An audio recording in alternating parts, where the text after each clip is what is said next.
All right, so we're back on the air, and we're going to hand out two more prizes. So we've got a list of questions here that were for the artists before, and we're going to have Cronin here pick two. Right, this is my favorite person. So I believe this is Vicia Bizarre or Blicia Bizarre. So we will get you this awesome EQ2 journal. Thank you, Amy. And get in there. Okay, this isn't working very well. It's just bouncing up and down. Shh. Okay, pick one.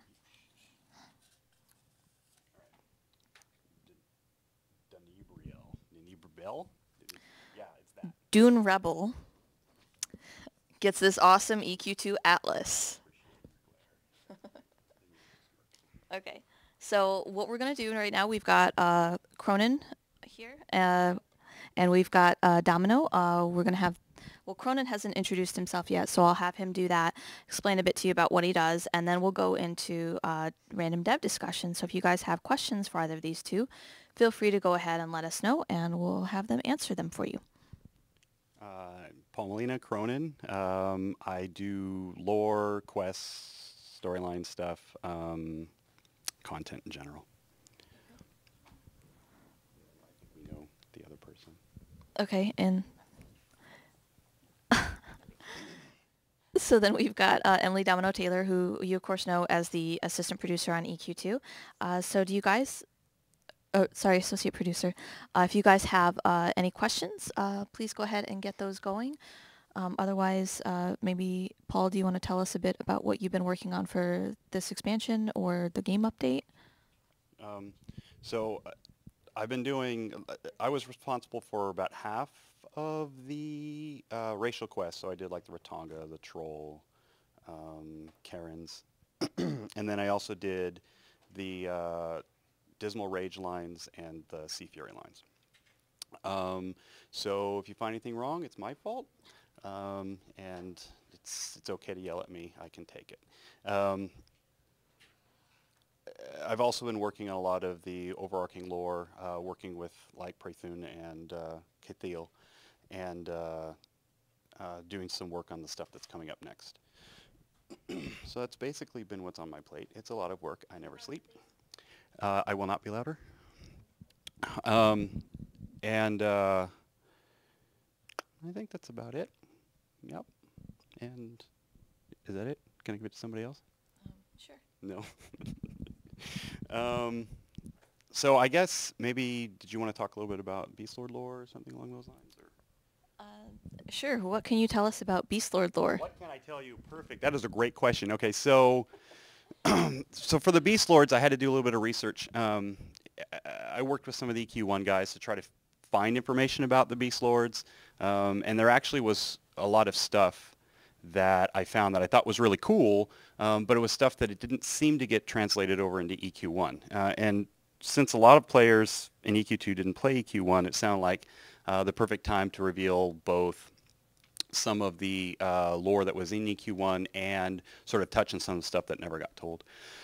I've already got questions on things like why this is the third awakening and a lot of stuff that seems to be getting pointed to in the game, and so I'm looking forward to being able to tell these stories to you. But the basic idea is that the Beast Lords disappeared in the past, and a lot of this is told through the Beast Lord quest lines. So if you get a chance to go through them, you'll get a lot of this information. But they disappeared for a little while and have slowly been coming back. And the True Spirit made an appearance if you played through the Mystic Epic Quest. Some of the storyline was in there, and if you played through the Prelude events, some of the information was in there. And basically they've been... My phone is broken and it keeps buzzing at me, and this is driving me up the... It's broken, and I haven't gotten a new one, and Apple won't fix it, and I'm very upset about this. Paul keeps buzzing at me. I am not buzzing at you. Do not flatter yourself. So, so the Beast Lords have been or I'm sorry, the True Spirit have been coming back. They've been helping players help them first of all cleanse a great corruption that was going through the True Spirit, and then help them, and then the True Spirit in turn started teaching players on how to rebond with the warders. And so that's the really basic overview of what happened through the Prelude events, and then you'll get more of the story of what the relationship between warders and beast lords is now as you go through like the beast lord specific content. And there's a quest at level 30, there's a quest at 40, 50, 30, 40, 50. I wrote them and I don't know where they are. 1, 2, 3, 4, 5. Yeah, 30, 40, 50, 60, 70, and 80. 1, 2, 3, 4. No. I can't believe it. I don't know this. 30, 40, 60, 80. There's one at every tier. So it's 30, 40, 50, 60, 70, 80. And each one of those tells a little bit more of the story. So yeah, I'm looking forward to you guys finding out more. If you have more questions, please feel free to PM me. I'm excited for you guys to take a look at this. This should be really cool. Okay. And Emily, do you have more to talk about for either GU62 or going free to play or the AOD expansion? Well, I haven't been able to watch every moment, so I'm not quite sure what you've covered already, but yeah, we've got a ton coming up. It's really exciting. I know we've touched on all the features during the webcast, but there's a lot of the videos you've seen as well, I think. We will be having, I believe, a AOD video coming in the next couple days, which is pretty cool.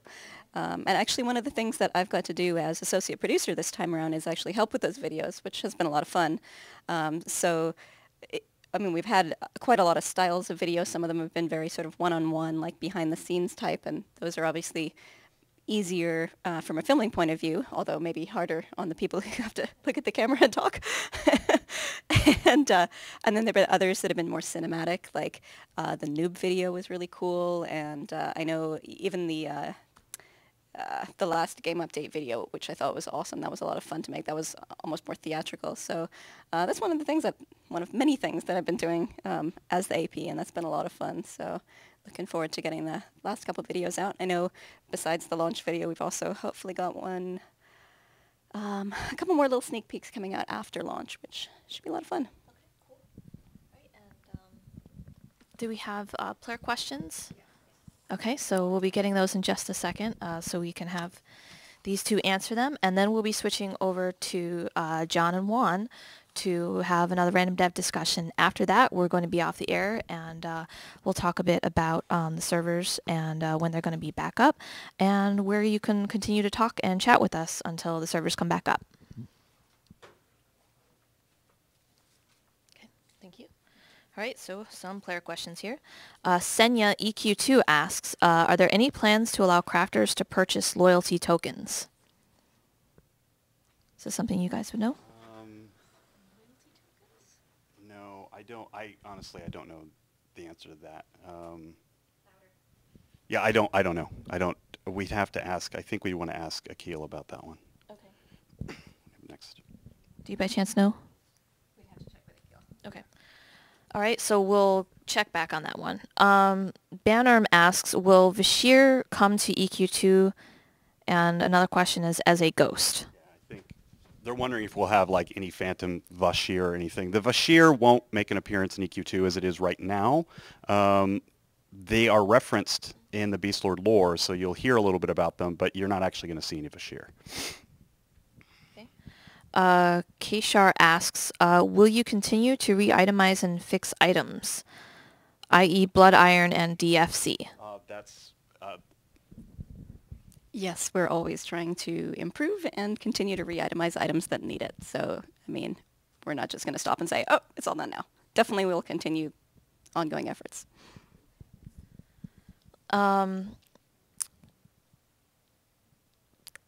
Forget It asks, do Beast Lords have a level 80 mythical weapon? Beast Lords have an epic weapon, and there is both a fabled and a mythical version of it. The quest is something that you'll need to look for in game, but yeah, they do have a mythical weapon.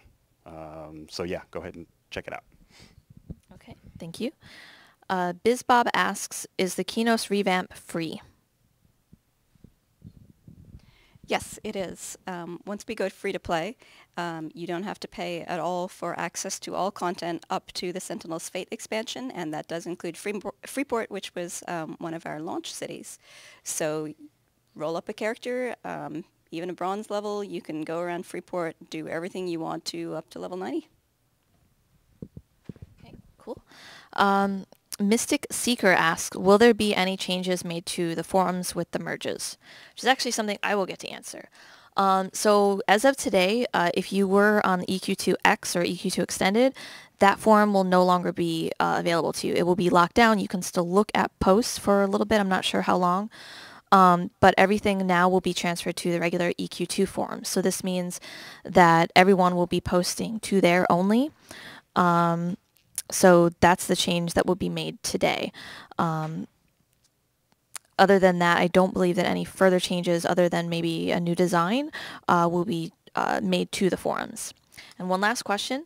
Dressland asks, more noob videos. We haven't planned the video schedule too far past this expansion. Noob is a fun character, so it's quite possible we'll see him back, but we haven't specifically planned that out. Certainly we'll continue doing videos, and hopefully they'll continue to be fun, whatever's in them. All right, so we are going to switch over to John and Juan when they get here. So thank you everyone for your questions. And I think one thing that players probably want to know about is what's coming with DOV2. Can you share anything about that with us? I don't know if I can yet. Okay. Can you say anything? Well, we can very briefly say what I think is out there already, which is that when we released Velius, one of the original ideas was we might release it in two parts, and this was part one that was released. This is sort of the giant dwarf half.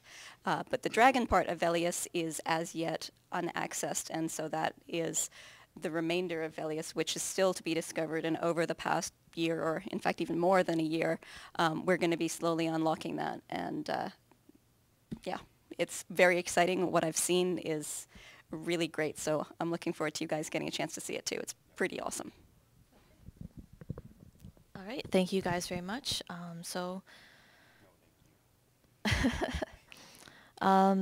It looks like we still have a few minutes until John and Juan get here. Do you want to maybe talk a little bit about the lore with Lucan? Yeah, so as you know, Lucan returned to Freeport here recently. He was kidnapped during the Expansion 6 storyline. Came back to Freeport, found it in the midst of a civil war, and then went ahead and basically cleaned up his own city. A lot of what he's doing now is basically tightening his grip over the city. You can see a lot more of his personality coming into the city, the way that it's built and the things that he's mandating for the city. It's actually, I really like the direction that Freeport has been going since Lucan's return. I like the art direction for like his armor and the city itself, and we have more people in here, yay. And I think through the storylines that we're presenting, especially the new stuff in the new storylines that are going into Freeport, you'll get a lot of backstory for Lucan. So I'd rather not reveal too much right now because I want you guys to play through it and see what we did. So it's going to be it's really cool stuff though. We're looking forward to you guys checking it out. In fact, that guy knows. I know that guy. All right. Anyway, so. Okay, so we've got one more question. Jehi, sorry, asks, how long will the Child's Play be available? The answer to that is either all through the month of December or until when we reach our goal. There is an article up on the website right now, so if you go ahead and check that out, it'll give you some more information. All right, so thank you two very much for being on here with us. We're going to switch over to John and Juan, and then that will conclude our podcast, or I'm sorry, our webcast. So thank you guys. Okay, tag out. Don't forget your buzzing phone.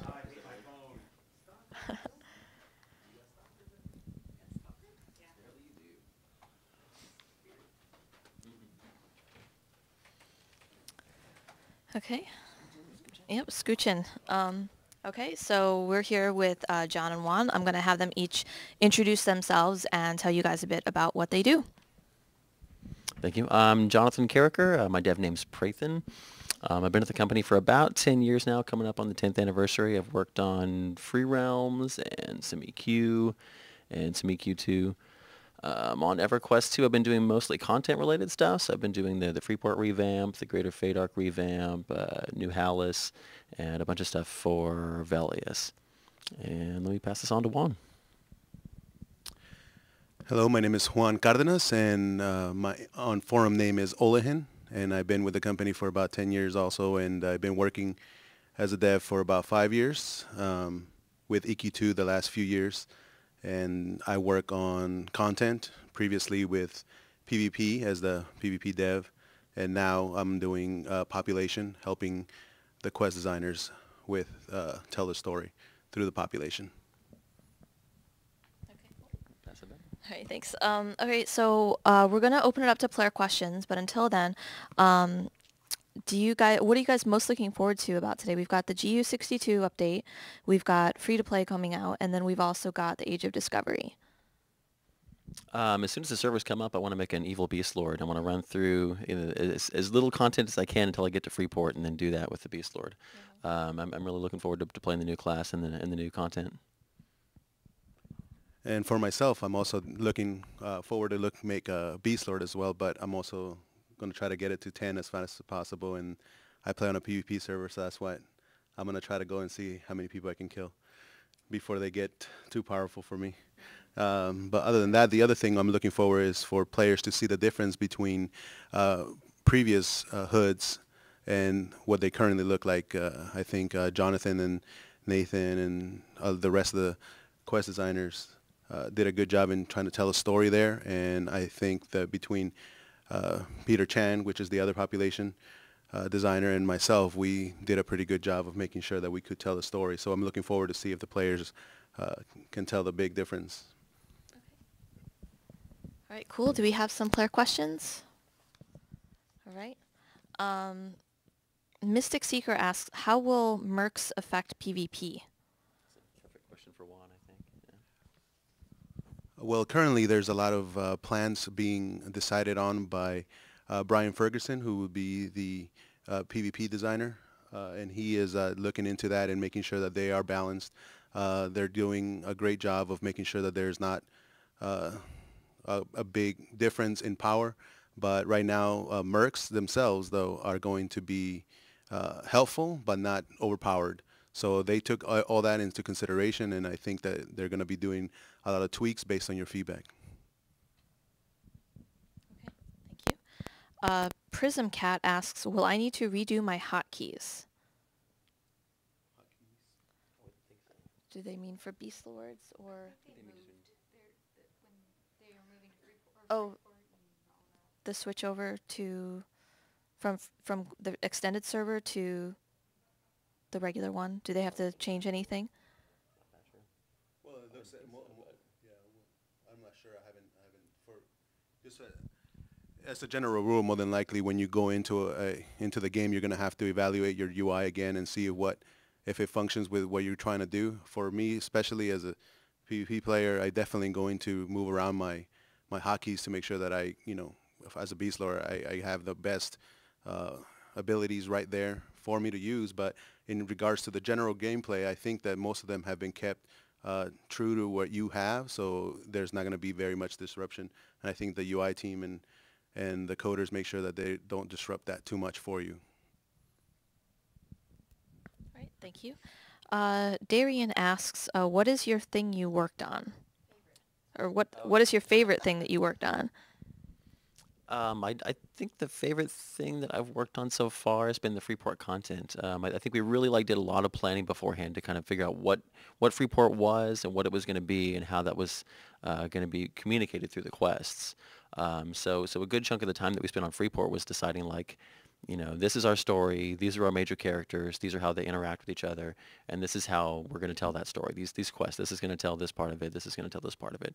And I think because of the planning, and because we really like put a lot of thought into how this is all going to work and how it's going to come together, we have a really strong, cohesive story that just makes a lot of sense. And you'll see a lot of connections as you go through the content. It's not going to be, you know, this random guy wants this random thing, and this random guy wants this random thing that are unrelated. It all ties together to tell the Freeport story.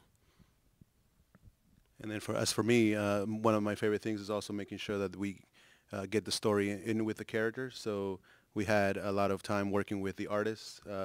Amanda McNair, for example, did a great job in transforming a lot of the hoods right now. Of what a lot of the changes that you see were because of her work. And I think, you know, she did an awesome job, especially in Temple Street. You'll see a huge difference there. But that is my favorite thing, is working with the artists, and then the sound design as well, the sound artists making sure that they provide different sounds for each of the hoods. That was very fun to work with. Awesome, thank you. Unrest Barbie asks, can we use mercs in battlegrounds?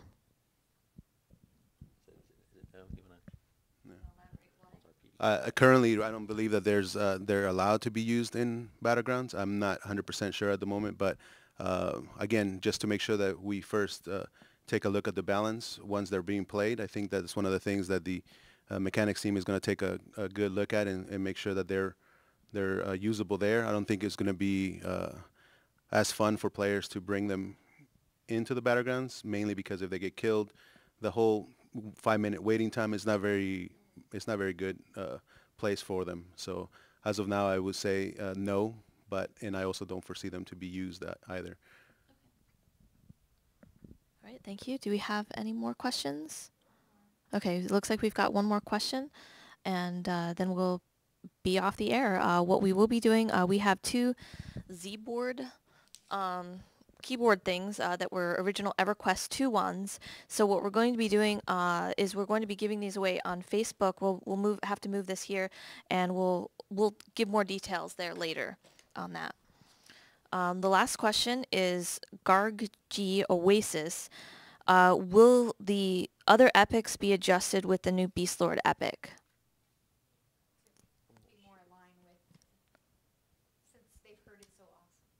It's supposedly so awesome. So. Yeah, I don't foresee them. Yeah, again, one of the things that you guys gotta realize, most of the time they're gonna be a lot of wait for feedback. So the mechanics team is gonna take considerable action based on the feedback and how they function in live. But as of now, I don't think there's gonna be any changes to the current epics. They're very powerful right now, and I think that they will keep an eye on it. But I don't foresee any changes in the near future.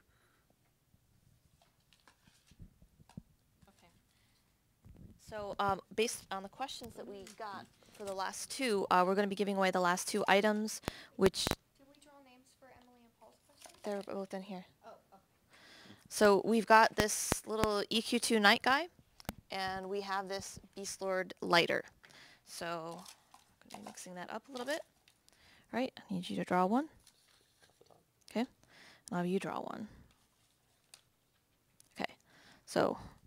It looks like Unrest Barbie, so you are going to get this cool EQ2 Knight. And the other one is Prism Cat.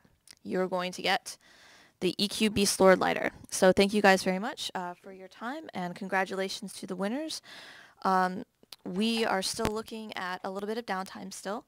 And we will transfer the chat. If you want to still talk to us, ask questions, we'll be on Twitter, we'll be on Facebook, we'll be on the forums. So just, you know, keep your questions going, and we'll try to answer them as soon as we can. Also stay tuned on Facebook, because we'll be giving away more information on how to get these cool things. And thank you guys so much for staying tuned with us on this webcast, and staying tuned after the technical difficulties that we had earlier today. So thank you guys very much. It's been awesome being here. Yay. Thanks for watching. Thanks for watching, and I hope you enjoy.